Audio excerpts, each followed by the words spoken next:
Arda Güler'in Villarreal maçı performansı. AS gazetesi Arda Güler için ne yazdı?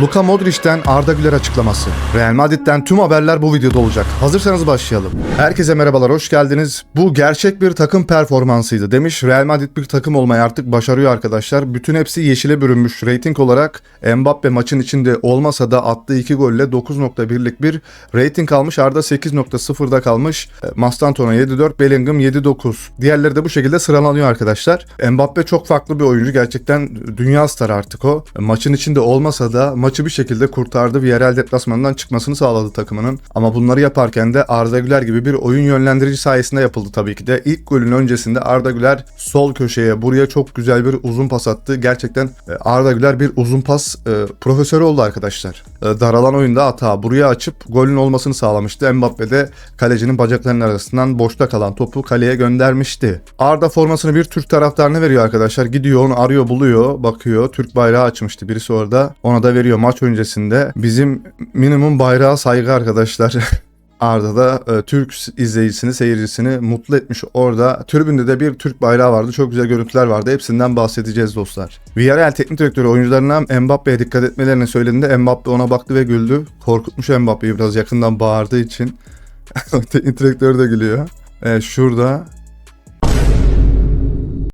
Mbappe şaşkın kaplumbağa gibi bakıyor ya. Futbol tamamen saygıyla ilgilidir. Popke arkadaşlar Brahim Diaz'la beraber maç sonu sarıldılar. O hikayeyi bilenler biliyor. Arda Güler Kylian Mbappe'yi tebrik ediyor. Mbappe çünkü arkadaşlar garip bir oyuncu ya. Gerçekten bu kadar gol sayısına ulaşması aslında sanki o kadar gol atmadı gibi gözüküyor. Yani bir Ronaldo efekti yok gibi gözüküyor ama Ronaldo'nun bile rekorunu kırdı şu an. Çok garip. Evet, geldik Luka Modric'in açıklamalarına dostlar. Arda Güler olağanüstü bir yetenek. Bunu sakatlıktan önceki antrenmanlarda da görüyordunuz. Futbolu muhteşem olacak. Topla özel yetenekleri var. Çok iyi bir insan. Mütevazı, alçak gönüllü ve öğrenmeye istekli. Tüm zamanların en büyüklerinden bir takdir demiş. Modric'ten bir takdir. Bu açıklama eskidir diye düşünüyorum arkadaşlar. Çünkü sakatlık falan olayından bahsetmiş. Sonuçta da ileriyi gören bir açıklama olmuş arkadaşlar. En ilerinden birisi olma yolunda ilerliyor. Onu oyundan çıkarıyorlar çünkü şikayet etme veya sorun çıkarma olasılığı en düşük olan o. Ama sahada ondan daha kötü 3-4 oyuncu daha var. Evet, Bellingham'ı çıkarabilirdi arkadaşlar ama bu egodan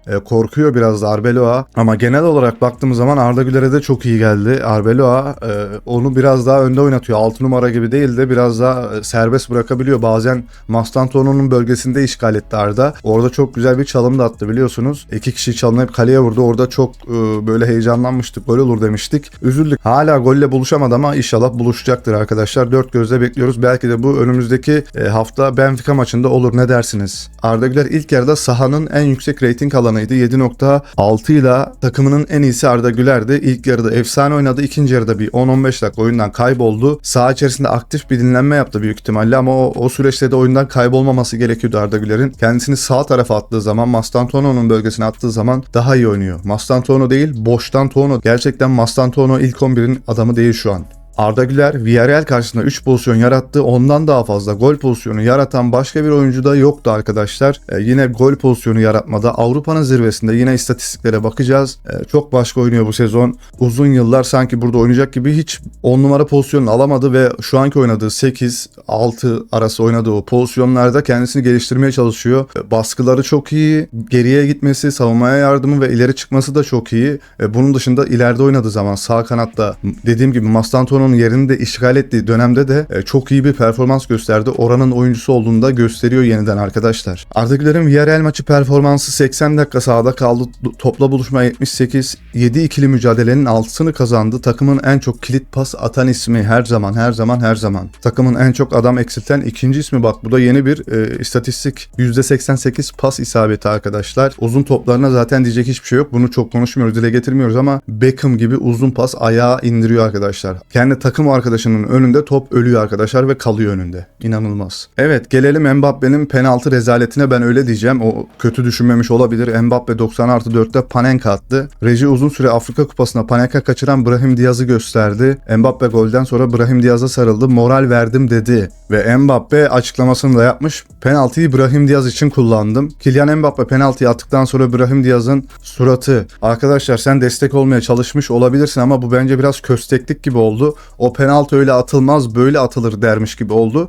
Madem bu oyuncuya destek olmak istiyorsunuz, bu benim görüşüm tamamen. Brahim gel kardeşim, penaltıyı sen kullan. Gerekiyorsa düzgün kullan, Panenka atmasın. Ve attıktan sonra da gidip gol sevincini yapsın. Kaçırıyorsa da bütün takım gelip alkışlasın, yanında olsun, destek olsun. Çünkü kaçırabilirdi Brahim'e verse. Bence şık olanı Brahim'i çağırıp topu ona verip ona golü attırmasıydı. Ama Mbappe şöyle de düşünmüş olabilir. Ronaldo'nun herkesin rekorunu kırıyor bu sezon. Kariyer sezonunu oynuyor belki de. O yüzden penaltıyı vermemiş olabilir. Ama bir yıldız olmak, bir lider olmak bunu gerektirirdi. Kötü durumda olan bir arkadaşına o penaltıyı verebilirdin. Nacizane görüşüm budur dostlar. Mbappe'nin gol sevincini taklit etmesi, Vinicius Junior taklit ediyor ve asıl bizi ilgilendiren konu Arda Güler, rüyam senin formanla kaplı lütfen demiş. Türk bayrağı orada, iki tane dünya starının arasında Arda Güler'in posteri asılı ve Türk bayrağımız orada asılı. Ne güzel bir görüntüdür arkadaşlar. Kanalımıza abone olduktan sonra bildirim zilini açarsanız çok seviniriz. Canlı yayınlara sizleri de bekliyoruz. Bugün de Juventus maçı öncesi ve sonrası yayın açmayı düşünüyoruz. Eğer yayın açmamızı istiyorsanız yorumlar kısmına yazın. Juventus maçı öncesi ve sonrası yayın açalım bu kanalda. Bu videomuza like attıktan sonra da hype haklarını kullanmayı unutma. Bizim için çok önemli. Evet, As gazetesi yazmış, Arda Güler hem toplu hem de topsuz oyunda parladı demiş. Haberin detaylarını As gazetesinin sayfasına giderek arkadaşlar okuyabilirsiniz. Arda Güler'i başlık olarak atmışlar. Yine bir gurur tablosu İspanya'da konuşulmaya devam ediyor. Gol ve asist yapmamasına rağmen oynadığı pozisyonda zaten gol yapması biraz zor. Asist yapabilirse yapabilir. Asist yapacak pasları attı mı? Attı ama değerlendirilemedi. Buna rağmen asist ve gol yapmamasına rağmen manşette ve gündemde olması güzel. Abi Mbappe'nin sorunu ne böyle? Brahim'i arkadaşlar etiketleyip hikayesinde Instagram'da ve göz kırpma. Kardeşim hani bak böyle yapılır gibisinden. Çok garip. Büyük ihtimal ego arkadaşlar bu. Arda Güler oyunun temposunu kontrol ediyor. Oyunu yönlendiriyor. Yine de sırf İngiliz bir oyuncunun egosundan dolayı dengenin bozulmasını istemediğiniz için onu oyundan çıkaracaksınız. Arda Güler sessiz sakin, kimseye bir şey demediği için, tepki görmeyeceğini bildiği için onu çıkarttı. Olsun, yine de Arda'ya biraz değer veren bir hoca. Xabi Alonso Arda'yı 6 numarada oynatarak adeta futbolunu köreltmişti, kesinlikle katılıyorum. Arbeloa ise Arda'yı daha ofansif 10 numara pozisyonda oynatıyor ve bu Arda'nın gerçek kimliğini ortaya koyuyor. Topla daha fazla buluşuyor, oyunu yönlendiriyor, üretkenliği artırıyor. Tebrikler hocam. Henüz yine istediğimiz gibi değil, 10 numara pozisyonda oynatmıyor arkadaşlar. 10 numarada oynasa zaten şu an tüm İspanya değil tüm dünya Arda'yı konuşuyor olurdu. Arda Güler burada oynarsa takımın gizli yıldızı olur ama 10 numarada oynarsa dünya yıldızı olur dostlar. Ben kısaca olarak bunu söyleyebilirim. Evet, Vinicius'un kontrata çıktığı pozisyonda rakibe faul vermişti, anlamamıştık. Ama arkadaşlar videoyu detaylı izlerseniz, bu videoyu bulabilirsiniz. Rakip oyuncu Vinicius'a vuruyor, omuz atıyor, bir şey yapıyor, kendisini yere atıyor.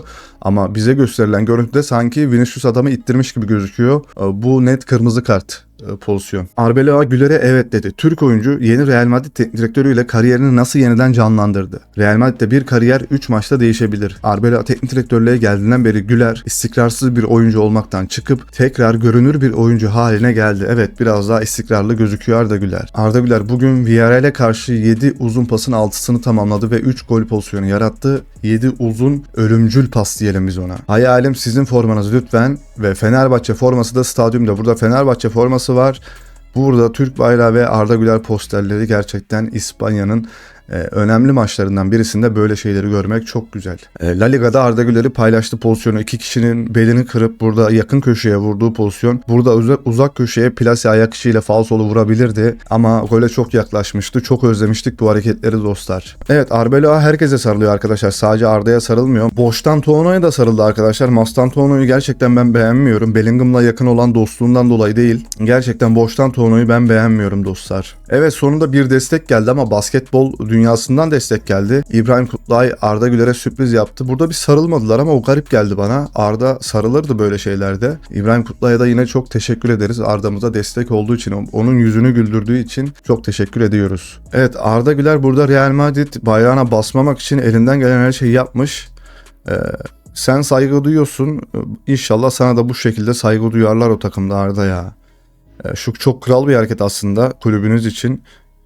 Ve Umarım aynı değeri sen de göreceksindir ve göreceksin, ben inanıyorum. Vinicius Mbappe'nin şarkısıyla bir hikaye yayınladı Instagram'ında ve Arda Güler de orada gözüküyordu arkadaşlar. Güzel bir şey, aura diye yazmış. Courtois, Xabi Alonso ve Arbeloa arasındaki fark, bence büyük bir değişiklik yok. Her antrenörün kendine özgü bir antrenman yöntemi var ama belki de şimdi bazı şeyler daha iyi bir araya geliyor demiş Arbeloa ile beraber. Alonso ile bu olmuyor demek istemiş. Arda Güler La Liga'da en çok şans yaratan oyuncu oldu. 52 gol pozisyonu yaratmayla Arda Güler 52, Mbappe 51, Exposito 49 arkadaşlar. Çok eleştirdikleri, görmezden geldikleri Arda Güler La Liga'nın zirvesinde. Başka diyecek bir şey olabilir mi ya? Evet, bugünlük videomuz bu kadar olsun. Kanalımıza abone olmayı unutmayın lütfen. Bildirim zili açmanız da çok önemli. Canlı yayında çok güzel vakitler geçiriyoruz. Canlı yayınlara bekliyoruz. Video like attıktan sonra hype hakkını kullanmayı unutma. Katıl alıp süper teşekkür gönderirseniz bizlere destek olmuş olursunuz. Kendinize çok iyi bakın. Hoşça kalın.